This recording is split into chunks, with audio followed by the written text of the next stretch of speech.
à tous, bienvenue dans ce Trendstalk. Nous allons parler de tourisme, de beauté aussi et d'une façon de regarder le monde qui l'enchante un peu plus. Pour ça, on reçoit Éric Dombe, qui est CEO de Paradisa. Bonjour. Bonjour Olivier.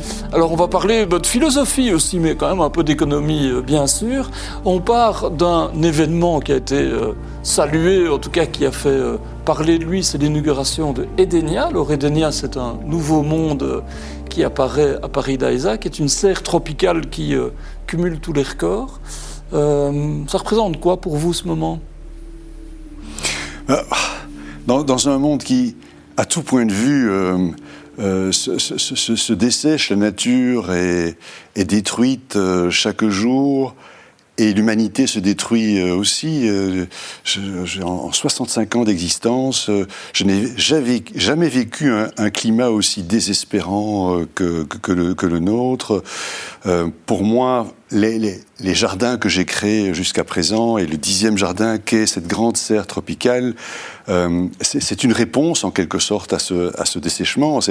C'est bien plus qu'une serre. C'est la nécessité, à mon humble avis, de rappeler que la beauté pourtant partout, si vous avez les yeux pour la voir, et singulièrement la beauté tropicale. L'espace... C'est une région qui vous parle particulièrement, oui. Je crois. Ouais. Oui, en fait, c'est vrai que c'est une région... Je dois reconnaître humblement que je me suis fait plaisir, parce que j'adore la ceinture équatoriale. Même au-delà de la ceinture, entre les deux tropiques, c'est là que vous trouvez les plantes les plus extraordinaires, les arbres les plus merveilleux qui soient.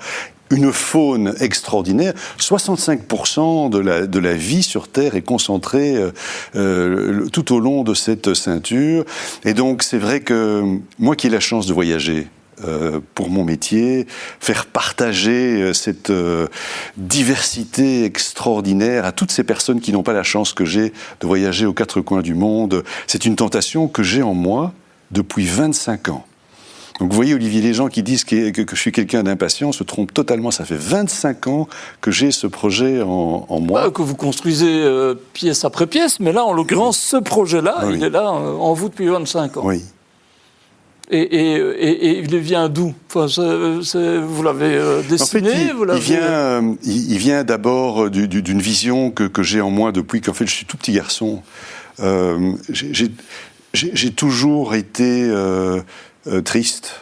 En fait, je suis quelqu'un de plutôt triste et mélancolique. Peut-être que ce sont mes racines slaves, puisqu'en fait, ma famille est originaire de Lituanie et de Pologne. Je suis quelqu'un de mélancolique et en même temps... un contemplatiste. Oui, absolument. Et en même temps, si vous voulez, j'ai cette vision en moi que de montrer de la beauté aux gens. Que la beauté, c'est indispensable. C'est le remède miracle.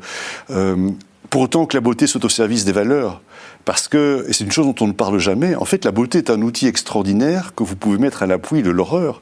Rappelons-nous le régime nazi qui s'émouvait de la musique sublime de Wagner. Il y avait de très grands architectes à l'époque du Troisième Reich, donc la beauté peut être au service du pire. Mais quand la beauté est au service de l'humanité, de la nature, de l'amour, c'est un instrument absolument extraordinaire. Et c'est la meilleure réponse, vous dites parfois, c'est-à-dire à l'époque où on polarise, où il y a beaucoup d'émotions négatives, vous dites en fait, moi j'ai envie d'apporter autre chose. Ah oui, mais je pense que c'est la seule manière de pouvoir avoir un peu d'impact, si vous voulez. On est dans un monde, j'enfonce évidemment une porte ouverte, vous le savez bien, un monde extraordinairement polarisé, un monde totalement désenchanté, où finalement les émotions négatives ont gagné la bataille, j'espère que ce n'est pas la dernière, contre la raison, contre les faits, contre la vérité. Le pouvoir maléfique des émotions négatives, de la peur, de la haine, par rapport à la réalité, à la raison, à l'espérance, est quelque chose que je vis vraiment de façon très, très, très, très difficile. Et en même temps, je suis convaincu que si vous parvenez, non pas à tenter de dialoguer avec de la haine, c'est du temps perdu, c'est de l'énergie qui vous est bouffée, mais que vous essayez de tourner le regard des gens vers le beau, vers la gentillesse, vers l'humanité, vous avez en face de vous d'autres personnes. J'adore l'écriture. je fais une confidence, en fait, je suis très perfectionniste. Et donc, comme je ne suis pas doué pour l'écriture, je remets systématiquement demain l'envie que j'ai d'écrire un livre qui tente à prouver une chose dont je suis vraiment convaincu, c'est qu'en fait, la douceur est une force extraordinaire. Elle demande d'orienter le regard des hommes vers la beauté. Et en fait, la beauté, vous pouvez la trouver partout. Si vous cherchez l'horreur, si vous cherchez la laideur, vous allez la trouver. Mais si vous cherchez la beauté, vous la trouvez aussi. Et en même temps, vous êtes aussi, Éric Dombe, un entrepreneur, dans le bon sens du terme. Donc ça veut dire que là, il y a un vrai projet économique, même un peu fou. Par exemple, la serre Edenia dont on parle, c'est un investissement de 215 millions d'euros, je ne me trompe pas. Oui. Ça veut dire qu'il faut avoir les reins solides pour porter tout ça et pour mener à bien un projet qui, par ailleurs, défie un peu la raison, si je ne me trompe pas. Mais vous savez, aujourd'hui, on commence tout doucement, après 32 ans d'existence, à me prendre au sérieux. Mais j'ai toujours dit la même chose, si vous voulez. J'ai toujours dit que l'argent est un moyen extraordinaire. Mais pour moi, ce n'est pas une fin. Je dirais la fin, c'est pas de battre des chiffres, de battre des records. C'est de battre l'indifférence. Et forcément... Mais enfin, il faut de l'argent, quand même, à un moment. Oui, mais si vous voulez, c'est un peu la récompense, si vous voulez. C'est que je me souviens des énormes difficultés financières que j'avais au début de cette aventure, et des difficultés que j'avais avec mes seuls partenaires financiers. Et je leur ai toujours dit, les attaques contre la nature sont démesurées. Et donc, l'amour de la nature et la façon de faire partager mon amour de la nature doit aussi un jour devenir démesuré. Et on sera toujours en déséquilibre total. Et donc, si vous voulez faire rêver les gens des tropiques, vous avez besoin d'énormément d'espace et vous avez besoin de hauteur sur une très grande surface. Si vous aimez réellement la vie, vous êtes presque obligé de faire Edenia. Par exemple, l'arbre symbolique des tropiques, c'est le palmier. Toute la vie du palmier se trouve au sommet de l'arbre. Vous ne pouvez pas le tailler. Et donc, si vous voulez simplement faire quelque chose de beau en termes d'architecture, vous faites un dôme. Tout le monde aime les dômes, tout le monde aime ces formes d'ogives. Sauf que ça ne marche pas pour les palmiers. Sauf que ça marche juste au centre. Oui. Et donc, c'est un non-sens si vous aimez la nature. Et donc, c'est vrai qu'il y a 40 000 mètres carrés ici, il y a 4 hectares de surface. En vérité, il y a presque 8 hectares, puisque nous travaillons sur plusieurs niveaux. Ouais. Si vous voulez, ça paraît énorme, mais c'est indispensable si vous voulez vraiment transporter votre public dans une idée du monde extraordinaire et gigantesque de ces... Mais en même temps, on est dans une époque compliquée, il y a eu des crises, les matériaux coûtent cher, je ne veux pas faire le refrain, et je ne viens pas avec des émotions négatives, je vous rassure, mais ça veut dire qu'il faut composer avec tout ça. Oui. Quand on a un entrepreneur, c'est très bien de rêver, c'est magnifique, mais en même temps, il faut accomplir ce que vous faites. Mais est-ce que ça veut dire qu'il y a de nombreux obstacles à surmonter? Mais en fait, ma réponse est toujours la même, si vous voulez. D'abord, je vous rappelais il y a quelques instants que j'ai commencé à rêver, ça s'appelait Amazonia à l'époque. C'est un projet qui a changé de nom à plusieurs reprises, mais j'ai ce rêve en moi depuis 25 ans. Et si vous voulez, ça fait 25 ans que, année après année, je gagne modestement la confiance de mes banquiers. Et donc, j'ai un track record qui est irréprochable. Si vous voulez, j'ai toujours respecté mes promesses. Même à l'époque du Covid, nous avons tenu bon. Nous perdions, à cette époque, et on n'était pas encore ce qu'est Paradisa aujourd'hui, on perdait 100 000 euros tous les jours. C'est gigantesque et on ne savait même pas quand on allait, et si on allait pouvoir ouvrir un jour. Et donc, quand vous avez prouvé une constance de vision pendant autant d'années, vous finissez par inspirer confiance à ceux qui vous accompagnent financièrement. Et donc ce projet était évidemment réalisable il y a 25 ans. Aujourd'hui, il l'est, et c'est la plus belle récompense finalement que j'ai. Voyez-vous, en fait, nous ne faisons que passer. Alors, c'est vrai que vous parliez de l'économie. Paradisa est une entreprise qui fonctionne bien. C'est indispensable. Je dirais la croissance pour dominer, c'est horrible. Mais la croissance pour protéger, c'est absolument indispensable. Parce que j'allais dire, parfois on pourrait dire, tiens, entre croissance et protection de la nature, enfin certains auraient tendance à opposer les deux dimensions. C'est pas votre cas. Mais en fait, opposer les deux, c'est une idiotie. Vous savez, c'est toujours la même chose. La croissance pour dominer, la croissance qui exploite et qui détruit la nature est quelque chose d'évidemment détestable qu'il faut combattre. Mais les dégâts qui sont causés à la nature, je dirais, si la nature était intacte, je dirais, on le saurait. Je dirais, chaque jour, des espèces disparaissent. Et donc, les moyens à mettre en œuvre pour pouvoir sensibiliser les humains, qui sont quand même les animaux les plus dangereux du monde et les plus dévastateurs, à la beauté du monde et éveiller, je dirais, réchauffer un peu leur cœur et éveiller l'amour de la vie, ça demande des moyens énormes. Et donc, vous savez, c'est toujours une question de finalité. Je pense que si vous voulez protéger beaucoup, vous devez croître. J'ai fait le calcul, je pense qu'en 10 ou 12 ans, nous avons consacré 15 millions d'euros à la conservation de la nature. Est-ce que vous croyez franchement que si nous étions une petite association de protection de la nature ou une réserve naturelle, nous aurions pu mobiliser autant de fonds et autant de conscience? Vous savez, la croissance en tant que telle, elle n'est ni bonne ni mauvaise. Je dirais, tout dépend de la fin qu'elle sert. C'est pas toujours facile de porter le discours quand il y a eu cette inauguration qui a fait grand bruit et globalement de manière très positive. Il y avait une interview dans un journal ce jour-là d'un professeur de Jean Blou en zoologie, je crois, qui disait c'est complètement désuet, les parcs animaliers n'ont plus de raison d'être. Est-ce que ça vous fait mal et qu'est-ce que vous répondez à ça ? D'abord, je regrette la raison pour laquelle il était amené à écrire un texte pareil, parce qu'en fait, je pense que cette personne nous avait contacté quelque temps auparavant pour nous demander de soutenir un projet de blog qu'il avait. Il s'est fait photographier, je pense, plusieurs fois dans notre parc. Ce qu'il dit est un pur non-sens. Ça ne tient pas la route sur le plan scientifique. Donc j'étais évidemment attristé de lire cela, parce que lorsque vous avez le bouclier de la science et d'un titre de professeur, vous devez être d'une rigueur morale absolument irréprochable. Voyons les choses. Est-ce que vous croyez franchement que c'est à Péry-des-Ac que les espèces disparaissent ?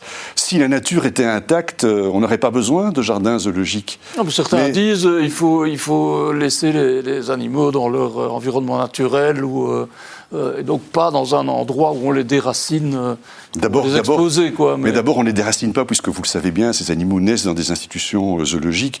Tout un pan de la connaissance zoologique repose sur l'observation d'animaux, observation chimique, biologique ou comportementale. Donc, écoutez, je suis sidéré d'avoir lu ce genre de disposition, ce genre d'article. Et fondamentalement, vous savez, c'est comme si on retirait un extincteur pendant un incendie. Alors, bien sûr, il y a sans doute de mauvais jardins zoologiques, mais vous savez, il y a de mauvais hôpitaux aussi. Faut-il supprimer les hôpitaux ou au contraire essayer de les améliorer ? Je suis sidéré, si vous voulez, de lire encore ce genre je dirais, d'inexactitude, de manque de vision lucide des vrais enjeux de la nature aujourd'hui.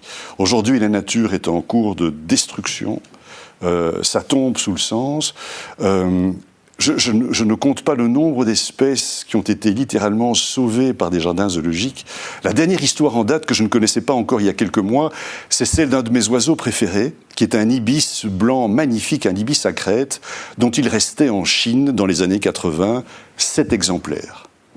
Ces 7 exemplaires, c'est un peu la même histoire que le condor de Californie, ont été récupérés par les scientifiques chinois, placés dans des volières. Aujourd'hui, ils sont plus de 100 000.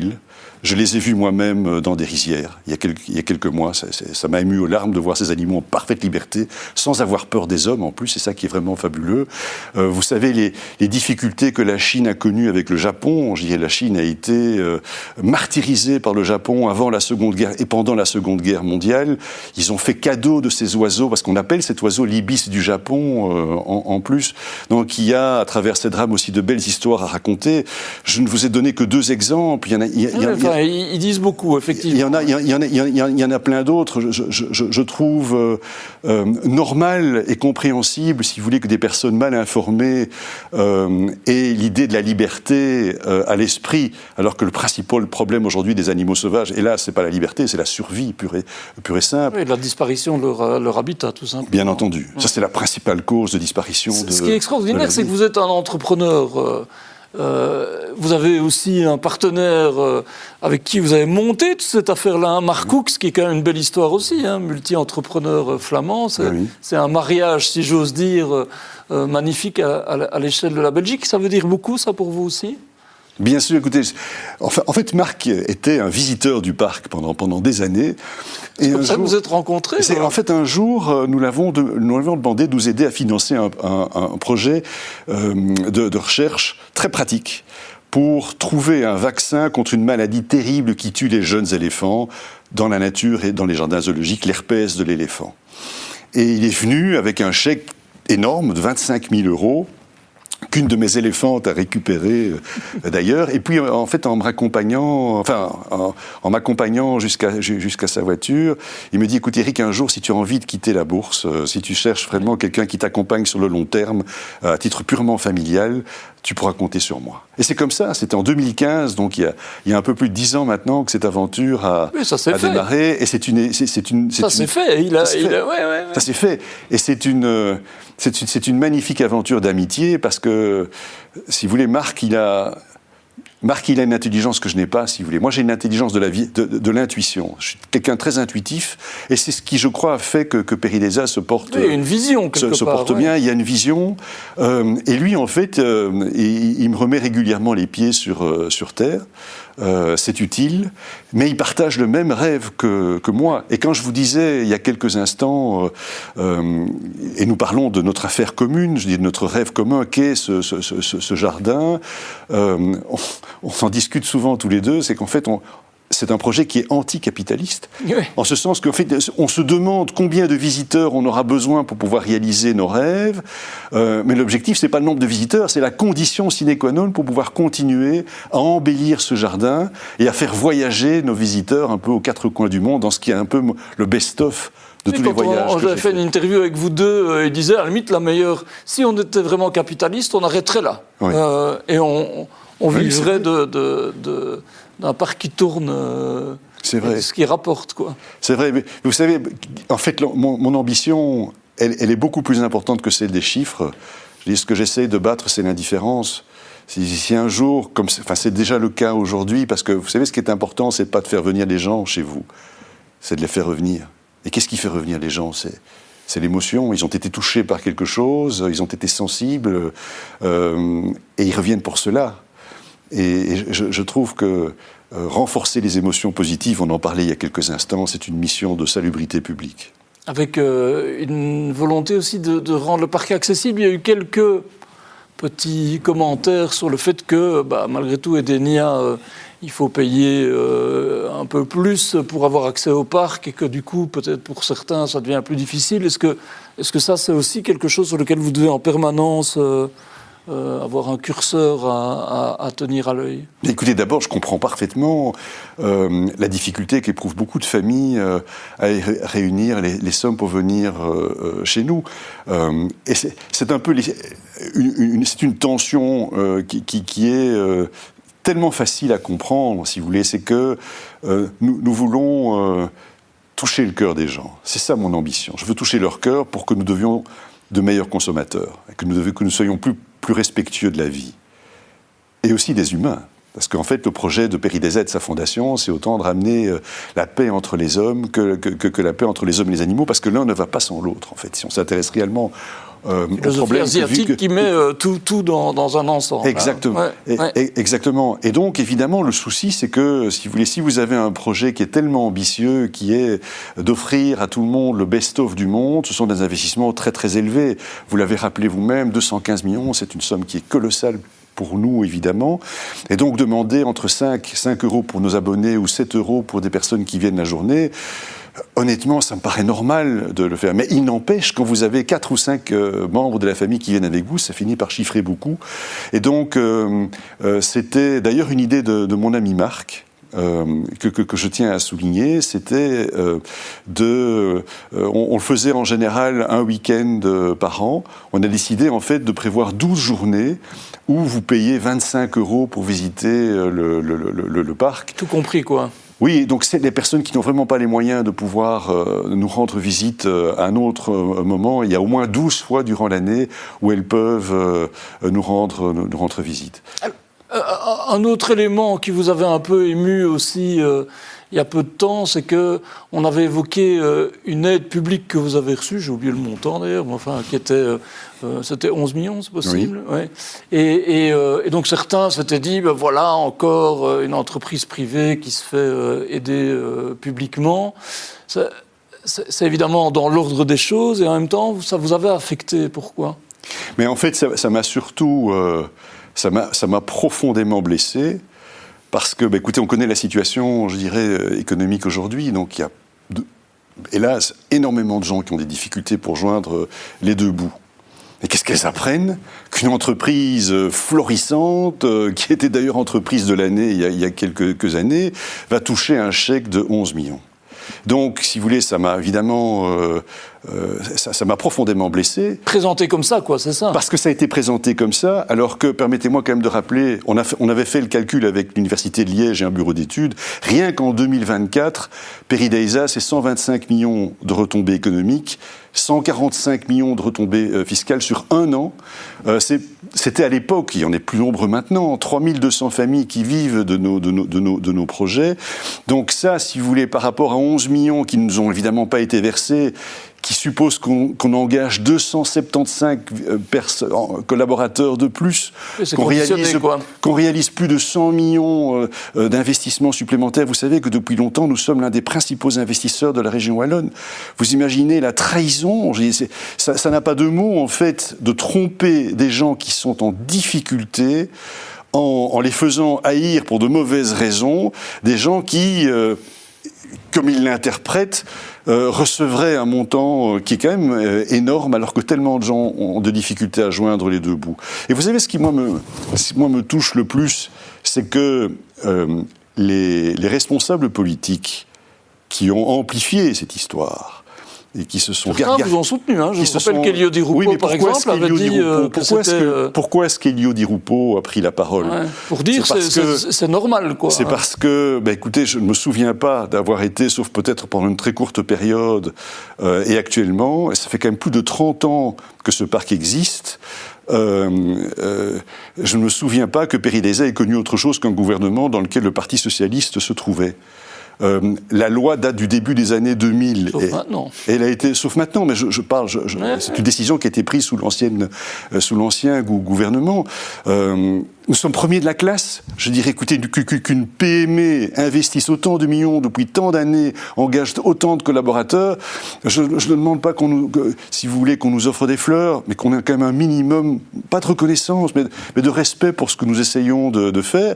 Et je pense que si l'ancien président du Parti socialiste a pris la parole à ce moment-là, c'est parce qu'il sait très très bien ce qui s'est passé au cours de ces 30 années, où on essayait par la porte ou par la fenêtre à encourager des gens qui n'avaient pas nécessairement envie d'investir, à investir dans notre région. Alors quand on sait en plus que le débat ne se pose jamais pour des multinationales qui viennent chez nous quand elles le souhaitent et qui partent aussi quand elles le souhaitent parce que c'est plus avantageux pour eux de partir ailleurs, vous ressentez un certain sentiment d'injustice. Et c'est révélateur. Vous avez été à une époque à la tête de l'Union wallonne des entreprises, devenue Acte aujourd'hui. Je sais qu'aujourd'hui vous êtes plutôt sur la réserve en disant j'ai plus envie en fait de me mêler de ces débats régionaux, redressement de la Wallonie, etc. Mais est-ce qu'au fond de vous dites c'est quand même révélateur qu'il y a toujours une difficulté avec ça ? Écoutez, je vais vous faire une confidence. Avant même d'être président de l'Union wallonne des entreprises, j'allais régulièrement dans les écoles secondaires pour raconter toutes les conneries que j'avais faites et pour dire, écoutez, si un imbécile comme moi arrive à créer quelque chose qui est sympa, vous pouvez le faire aussi. Et dernièrement, on m'a proposé de prendre la parole devant 1800 jeunes pour les encourager à entreprendre. Et pour la première fois, je ne l'ai pas fait. Ah, c'est vrai ? Je ne l'ai pas fait pour une raison très simple, c'est que je ne veux plus prendre le risque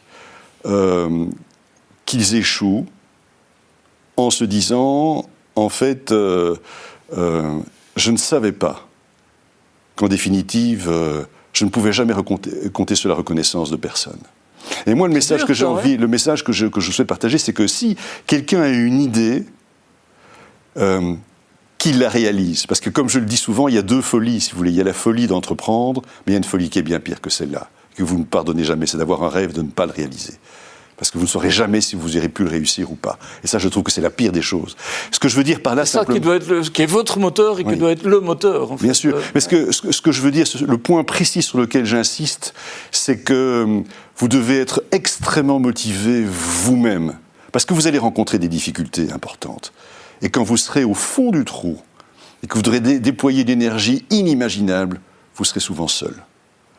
Et donc, nous sommes dans un contexte où la collectivité, peut-être parce qu'elle ne se rend pas compte à quel point il est important que des femmes et des hommes démarrent une entreprise. Vous savez, il y a une ignorance pathétique, singulièrement en Wallonie, c'est que, évidemment, quand une entreprise fonctionne bien, sa prospérité repose évidemment sur les travailleurs, sur les personnes qui mouillent leur maillot toute la journée pour faire avancer l'entreprise. C'est vrai. Mais il y a une condition sine qua non, sans laquelle rien ne se fait. C'est qu'à un moment, tout seul, parfois dans la nuit, une femme ou un homme décide, je vais me lancer, je vais m'endetter, je vais prendre des risques. Et donc, il faut encourager ce moment de courage. Vous savez, notre région... De courage et de folie, quelque part. Elle n'a pas besoin de prudence, notre région, elle a besoin de courage. Oui, c'est un beau message. Est-ce que ça veut dire qu'il y a cette volonté de transmission ? Vous dites, là, pour la première fois, je n'ai pas parlé. Là, est-ce que ça veut dire qu'il y a des moments où vous vous résignez ? Ce n'est pas votre genre, hein, mais... Mais... En tout cas, je suis convaincu d'une chose, si vous voulez, c'est que les mots ne servent à rien. Par contre, si on peut montrer l'exemple, si on peut prouver que ça fonctionne, là, on peut être efficace. Vous savez, j'aurais pu, depuis des années, mettre en avant tous les efforts que nous faisons en termes de développement durable. Nous allons être totalement autonomes en termes énergétiques au plus tard dans les 7 ans qui viennent, 7-8 ans qui viennent, au plus tard. Or, on a une consommation d'énergie qui est quasiment industrielle. Et donc, il est possible d'être irréprochable sur le plan environnemental en faisant un certain nombre d'efforts, qui ne sont pas nécessairement des efforts rentables, mais qui sont des efforts que vous avez envie de réaliser parce que ça donne sens à votre existence. Et donc, quelque part, il y a une autre forme de rentabilité, c'est le bonheur de sentir qu'on fait quelque chose de bien, qui peut être dupliqué, qui peut servir d'exemple. Et je me réfugie là-dedans. Si vous voulez, je crois que PERIDESA sera beaucoup plus efficace en montrant qu'un certain nombre d'initiatives fonctionnent qu'en essayant de jouer les donneurs de leçons, ce qui n'est pas dans notre nature non plus d'ailleurs. Les prochaines semaines, vous serez attentif au bon atterrissage d'Edenia, au fait qu'elle rencontre son public, oui. Ou vous êtes déjà dans le coup d'après à imaginer le rêve suivant ? Les deux, écoutez, vous allez me dire. Ça fait des années que je suis dans le coup d'après. Je crois que ça doit faire une quinzaine d'années que je suis dans le coup d'après. En fait... Les gens pensent que je suis quelqu'un de pressé, de rapide, c'est pas vrai du tout. Ou d'insatisfait, je ne sais pas. Hein. Non, en fait, si vous voulez, il y a deux vies dans PERIDESA. Il y a celle où je crois, modestement, que je peux apporter quelque chose, si vous voulez, c'est l'écrin, c'est de construire l'écrin. C'est de construire ces mondes merveilleux que j'ai eu le bonheur de parcourir au cours de ma vie. Mais il y a une deuxième vie dont je ne serai pas l'auteur, parce que je n'en ai pas les qualités, qui sera la vie la plus importante. C'est quand vous pourrez accueillir, je dirais, des cultures vivantes, des festivals de musique, de la chanson, de la poésie, de l'artisanat, des femmes et des hommes des 4 coins du monde qui montrent la beauté de leurs gestes, la beauté de leur culture, la beauté de leurs croyances. Ça, c'est l'avenir de PERIDESA. PERIDESA, c'est un cadre, si vous voulez, ça deviendra peut-être une espèce de cité-jardin qui réunira des gens dans un contexte de beauté. Et ce qui peut changer bien davantage les choses... une utopie comme ça en Inde, si je ne me trompe pas, oui, d'un endroit qui fédère un peu des communautés du monde. Oui. Oui. Ça, c'est mon plus beau projet.